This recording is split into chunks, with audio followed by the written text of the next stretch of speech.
कल जो यहाँ पे एक अधिनियम पारित किया है माननीय सदन ने FRBM से संबंधित रिजर्व बैंक की गाइडलाइन के अनुरूप, ये रिजर्व बैंक की गाइडलाइन है किसी भी राज्य के लिए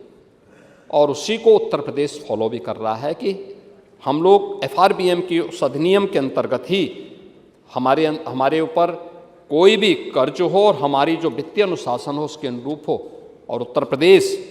देश के अंदर उन राज्यों में से है और उसमें अग्रणी राज्य है जिसने रिजर्व बैंक के इस गाइडलाइन को अक्षरशः पालन किया है और उसको कहीं भी विचलित नहीं होने दिया है। महोदय, उत्तर प्रदेश के अंदर हम लोगों ने इन सभी बातों पर विशेष रूप से ध्यान दिया है और ख़ास तौर पर जब आप कह रहे थे कि देखिए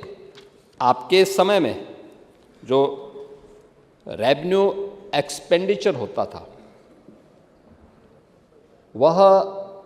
तो सामान्य वेतन पेंशन आदि के मद में खर्च हो जाता है, लेकिन कैपिटल एक्सपेंडिचर जो होता है यह जो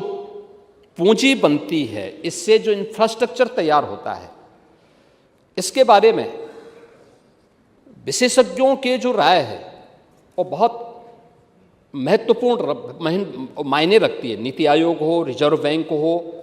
या अन्य वित्तीय संस्थान हैं, इसके बारे में बहुत सारी ऐसी बातें कहते हैं कि अगर हम एक पैसा लगाते हैं किसी इंफ्रास्ट्रक्चर पर तो वह बदले में 5 से 6 गुना रिटर्न करता है, एम्प्लॉयमेंट जनरेट करता है, अन्य सुविधाएं उपलब्ध कराता है, यानी रोजगार भी उससे सृजित होते हैं, लोगों के जीवन को भी आसान बनाने में वो योगदान देता है। और उत्तर प्रदेश में आपके यहाँ 16-17 में उत्तर प्रदेश के अंदर जो कैपिटल एक्सपेंडिचर था वह 71,000 करोड़ रुपए के आसपास था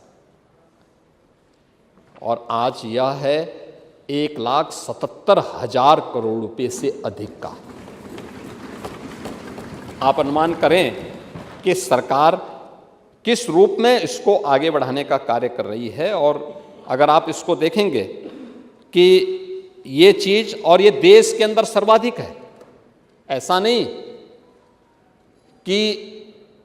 इसमें हम कहीं पीछे हों, सबसे ज़्यादा देश के अंदर है, सबसे ज़्यादा। मैंने परसों भी इस बात को कहा था कि हम लोग जब आए थे तब उत्तर प्रदेश के अंदर जो हमारा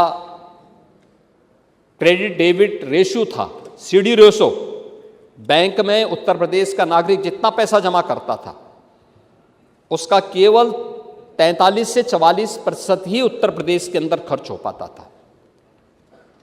हम लोगों ने इसको बढ़ाया, जब उद्योग लगे, इंफ्रास्ट्रक्चर बनना प्रारंभ हुआ तो